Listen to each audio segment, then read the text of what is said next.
Oh, lekker hier. Dat het aansen weer een urenlange lucht is. Oh. Maar waarom doggen we dat eens? Verschil maatje tussen de wintertijd en de zomertijd. Ja. Nou ja, dat is vanzelfs alweer de schuld van de zinnen. Dan hier die zien lucht maar wat eerlijker verdelen moeten. Want de zinnen die levert us een minnestreek. Ja. Die schijnt in de simmer volle langer als in de winter. Als het in de winter maar een squalk is het nog maar kwalijk lucht. En bij het jongenseten is het alweer tjuster. Ja.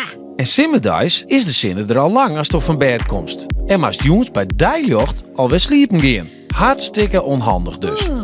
Daarom hadden mensen de simmertijd betocht. Want als het maar saïre betiert lucht wordt, wielst elk nog op bed luidt, dat is een schande. Ja. Maar jongens, als sto beziek is die sliep te komen, is het voor die heid en mem wel makkelijk als het een oeke lange lucht bloot.